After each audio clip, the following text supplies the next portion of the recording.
बिस्मिल्लाहिर्रहमानिर्रहीम। First year आज की वीडियो में हम चैप्टर 8 हीट एंड थर्मोडायनामिक्स की न्यूमेरिकल्स एग्जांपल सॉल्व करेंगे। फर्स्ट एग्जांपल है calculate the average translational kinetic energy of molecules in a gas at room temperature. Room temperature पे जो गैस के मॉलिक्यूल्स हैं उनकी average translational kinetic energy calculate करनी है। तो डाटा में हमारे पास क्या है कि average translational kinetic energy calculate करनी है, यानी कि हमने के ई कैलकुलेट करना है in a gas at room temperature. Room पे टेम्परेचर कितना होता है, रूम का जो एवरेज टेम्परेचर है वो ऑलमोस्ट टेम्परेचर 300 केल्विन के इक्वल होता है। तो इसका सोल्यूशन देखते हैं। काइनेटिक एनर्जी कैलकुलेट करने के लिए हमारे पास जो फार्मूला है T इक्वल होता है 2/3 के ई के। अब इसमें से के ई हमने कैलकुलेट करना है तो के ई इक्वल आ जाएगा 3/2 के टी। के जो है वो इसमें बोल्ट्जमैन कांस्टेंट है, इसकी वैल्यू क्या होती है 1.38 × 10⁻⁻23। बाकी टेम्परेचर की वैल्यू हमें 300 गिवन है, इसको हम कैलकुलेटर की मदद से कैलकुलेट करेंगे तो ये आपके पास 3/2 1.5 आ जाता है और इन दो वैल्यूज को मल्टीप्लाई किया तो 414 × 10⁻⁻23 आ जाएगा। इनको मल्टीप्लाई करेंगे तो काइनेटिक एनर्जी आ जाती है 621 × 10⁻⁻23, यानी कि अगर हम पॉइंट को 1 नॉन जीरो डिजिट के बाद लेकर आते हैं, 6.201 करते हैं, तो उस सूरत में 10 की पावर +2 होगी और 10⁻⁻21 आ जाएगा। अगर आप साइंटिफिक नोटेशन में करना चाहें उसको स्टैंडर्ड फॉर्म में, तो अदरवाइज जो आंसर लिखा है वो भी करेक्ट है। नेक्स्ट आपके पास एग्जांपल है 8.2। ए 2 kg argon gas is heated due to the temperature of 30 degree centigrade. If the gas is contained in a cylinder of radius of 1 meter and height 2 meter, what is the pressure of the gas? 2 kg argon gas है, यानी कि gas का हमें mass given है m = 2 kg, heated due to temperature of 30 degree centigrade. अब temperature हमें कितना given है, जिस टेम्परेचर पे गैस को हीट अप किया गया है वो 30 डिग्री सेंटीग्रेड है। टेम्परेचर का SI यूनिट केल्विन है, तो डिग्री सेंटीग्रेड को केल्विन में कन्वर्ट करने के लिए इसमें 273 ऐड करेंगे। जब भी डिग्री सेंटीग्रेड को केल्विन में कन्वर्ट करना है तो 273 उसमें ऐड करना है, तो ये 30 + 273 303 केल्विन आ जाएगा। If the gas is contained in a cylinder of radius of 1 metre, radius अगर हमें 1 मीटर गिवन हो, जिस सिलेंडर के अंदर वो गैस मौजूद है, और उसकी हाइट 2 मीटर गिवन हो, तो प्रेशर गैस का क्या होगा वो कैलकुलेट करना है। तो इसका हम सोल्यूशन देखते हैं। अब गैस जो है वो सिलेंडर के अंदर मौजूद है, तो इसके लिए हम जो फार्मूला अप्लाई करेंगे वो PV = nRT है। इसमें से हमने P कैलकुलेट करना है, तो V दूसरी साइड पर जाकर डिवाइड हो जाएगा, nRT / V आ जाएगा। V किसकी इक्वल होता है, वॉल्यूम जो है सिलेंडर का वो πr²h होता है। तो यहां पे हमने वॉल्यूम की जगह पे πr²h लिख दिया। अब ये सारी वैल्यूज हमारे पास मौजूद हैं, इसमें हम पुट करेंगे। n की वैल्यू 50 है। n कहां से 50 आया, n जो है वो mass of gas divided by molar mass है। तो गैस का मास 2000 ग्राम, हमने ग्राम में इसको लिखा है, ठीक है, क्योंकि मोल्स हम इसके कैलकुलेट करना चाहते हैं। तो ग्राम में 2 kg किसके इक्वल होता है 2000 ग्राम के, डिवाइडेड बाय मोलर मास जो है आर्गन गैस का वो हमारे पास 40 ग्राम पर मोल होगा, तो ये 50 आ जाता है। n की जगह पे 50 लिख दिया। और गैस कांस्टेंट है 8.314, टेम्परेचर हमें 303 गिवन है, डिवाइडेड बाय पाई की वैल्यू 3.14 होती है, और रेडियस की वैल्यू 1 गिवन है और हाइट 2 गिवन है। इसको हम सिंप्लीफाई करते हैं तो ये 125957.1 ऊपर वाली वैल्यूज को मल्टीप्लाई करने से ये वैल्यू आ जाती है, और नीचे वाली वैल्यूज को मल्टीप्लाई करने से ये वाली वैल्यू आ जाती है। तो ये हमारे पास प्रेशर आ जाता है 20056.8 पास्कल। नेक्स्ट एग्जांपल नंबर 8.3 है। If internal energy of a gas decreased by 200 joule while 50 joule work is done by the gas, how much energy is transferred as heat? Is the work done positive or negative? अगर internal energy gas की 200 जॉल decrease करे जबकि 50 joule work हो उस gas की वजह से, तो कितनी एनर्जी ट्रांसफर होगी हीट के तौर पर, और जो वर्क डन है वो पॉजिटिव होगा या नेगेटिव होगा। तो इसका हम सोल्यूशन देखने से पहले डाटा हम स्टेटमेंट की मदद से नोट करते हैं। इंटरनल एनर्जी को डेल्टा यू से, change in internal energy delta U से रिप्रेजेंट की जाती है। तो ये हमारे पास कितनी है, delta U equal to 200 joule. While 50 joule work is done, जो वर्क है वो कितना है, 50 जॉल है। ये हमारे पास आउटपुट के तौर पे आएगा, W equal to 50 joule. How much energy is transferred as heat, कितनी एनर्जी ट्रांसफर हुई, क्यों कैलकुलेट करना है। तो इसका सोल्यूशन देखते हैं। फार्मूला हमारे पास है Q equal to delta U plus W, यानी कि जितनी हीट प्रोवाइड की जाएगी वो internal energy plus work done by the object formula है। तो इसमें हम वैल्यूज पुट करेंगे, Q इक्वल आ जाएगा डेल्टा यू, इंटरनल एनर्जी जो है वो हम माइनस में लिखेंगे -200।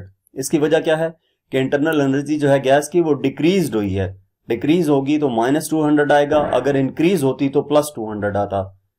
प्लस वर्क डन 50 के मन है, इसको सिंप्लीफाई करें तो हीट आ जाती है -50 जॉल। नेक्स्ट प्रॉब्लम नंबर 8 अच्छा इसमें नेगेटिव साइन का भी बता दूं कि नेगेटिव साइन ये बताता है कि जो हीट है वो given out of the system है, यानी कि उस सिस्टम से हीट इन नहीं हुई, आउट हुई है।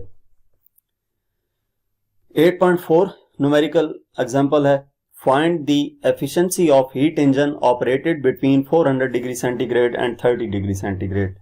एफिशिएंसी कैलकुलेट करनी है एक हीट इंजन की जो कि ऑपरेट कर रहा है 400 डिग्री सेंटीग्रेड से 30 डिग्री सेंटीग्रेड तक, यानी कि एफिशिएंसी को हम ईटा से रिप्रेजेंट करते हैं। ईटा कैलकुलेट करना है, जबकि टेम्परेचर हमें कौन से गिवन है, 400 डिग्री सेंटीग्रेड। T1 हमारे पास 400 डिग्री सेंटीग्रेड है, इसको केल्विन में कन्वर्ट करने के लिए 273 इसमें ऐड करेंगे तो ये 673 केल्विन आ जाएगा। और दूसरा जो टेम्परेचर T2 है वो 30 डिग्री सेंटीग्रेड है, इसमें 273 ऐड करेंगे तो ये 303 केल्विन आ जाएगा। अब हम इसका सोल्यूशन देखते हैं। एफिशिएंसी कैलकुलेट करने के लिए जो फार्मूला है वो eta equal to 1 minus T2 over T1 है, यानी कि ईटा इक्वल टू 1 माइनस T2 की वैल्यू 303 डिवाइडेड बाय T1 की वैल्यू 673 है। हम इन दोनों को डिवाइड करेंगे तो 0.45 आ जाएगा, 1 में से इसको माइनस करेंगे तो ईटा आ जाता है 0.55। अगर हम परसेंटेज एफिशिएंसी कैलकुलेट करना चाहें तो इस वैल्यू को 100 से मल्टीप्लाई करेंगे तो ये परसेंट में आ जाएगा, यानी कि परसेंटेज एफिशिएंसी आ जाएगी 55%। नेक्स्ट एग्जांपल नंबर 8.5 है, the temperature inside a refrigerator is 6 degree centigrade and the room temperature is 37 degree centigrade. Inside the refrigerator temperature 6 degree centigrade है और room का temperature 37 degree centigrade है। How many joules of heat will be delivered to the room for each joule of electricity consumed by the refrigerator? How many joules of heat calculate करनी है, कितनी deliver होगी room को। Consider the refrigerator to be an ideal refrigerator. तो इसका हम data note करते हैं। Temperature inside the refrigerator 6 degree centigrade है। एक बात याद रखनी है, पिछले न्यूमेरिकल में भी T1 वो लिया था जो ज्यादा टेम्परेचर था, तो इसका मतलब है ये T2 आएगा 6 डिग्री सेंटीग्रेड, 6 प्लस 273। जो टेम्परेचर कम होगा उसको T2 लेना है और जो ज्यादा होगा उसको T1 लेंगे। तो T2 6 डिग्री सेंटीग्रेड है, यानी कि 6 प्लस 273 ये 279 केल्विन होगा। And the room temperature is 37 degree centigrade, 37 में 273 ऐड करेंगे तो ये 3 टन केल्विन आ जाएगा। How many joules of heat will be delivered, heat Q1 calculate करनी है to the room for each joule of electricity consumed of refrigerator. तो इसका हम सोल्यूशन देखते हैं। अब एक चीज एफिशिएंसी जो coefficient of performance of the refrigerator for cooling है, उसका फार्मूला हमारे पास का है coefficient of performance of the refrigerator for cooling, CP cooling. ये क्या है, coefficient of performance of cooling equal होता है Q2 बाय W के।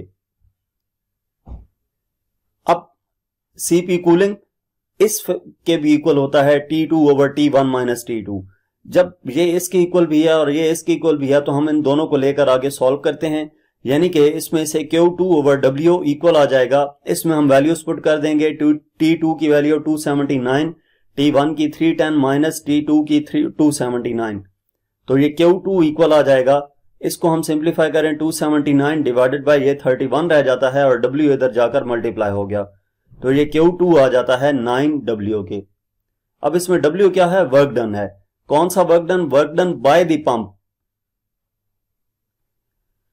तो जो हीट है उसको हम कैसे कैलकुलेट करेंगे? Q1 equal to Q2 plus work done, यानी कि जितनी हीट प्रोवाइड की गई है एक वर्क डन की सूरत में और दूसरा जो हीट लॉस हुआ है, तो Q1 इक्वल आ जाएगा, Q2 की वैल्यू अभी हमने कैलकुलेट की 9W प्लस W, तो Q1 आ जाएगा 10W के। इसका मतलब क्या हुआ? हर जॉल ऑफ वर्क डन यानी कि इलेक्ट्रिसिटी कंज्यूम जो होगी उसके लिए the heat pumped out in the room will be, for each joule of work done the heat pumped out in the room will be Q1 equal to 10 joule. तो ये इसका answer आ गया जो हमने Q1 कैलकुलेट करना था। Next हमारे पास last example है 8.6, calculate entropy change when 700 gram of ice melts at 0 degree centigrade, latent heat of fusion for ice is LF equal to 3.36 into 10 power 5 joule per kg, also discuss sign of entropy. हमने entropy calculate करना है, change in entropy. Calculate entropy change यानी कि delta S calculate करना है when 700 gram of ice, ice का mass given है M equal to 700 gram, इसको किलोग्राम में कन्वर्ट करेंगे यानी कि 0.7 kg, melts at 0 degree centigrade. Temperature कितना गिवन है 0 डिग्री सेंटीग्रेड का, इसको SI यूनिट में कन्वर्ट करेंगे तो प्लस 273 इसमें करेंगे, ये 273 केल्विन आ जाएगा, यानी कि 0 डिग्री सेंटीग्रेड 273 केल्विन के इक्वल है। Latent heat of fusion LF की वैल्यू गिवन है 3.36 into 10 power 5 joule per kg।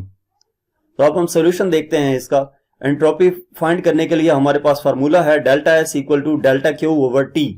अब डेल्टा Q की वैल्यू हमारे पास डायरेक्ट गिवन नहीं है, टेम्परेचर T की वैल्यू गिवन है, तो डेल्टा Q की जगह पे हम क्या लिखेंगे? डेल्टा Q का फार्मूला हमारे पास होता है MLF। Latent heat of fusion के लिए डेल्टा Q इक्वल होता है MLF। इसमें हम वैल्यूज पुट कर देंगे क्योंकि MLF और T की वैल्यू मौजूद है।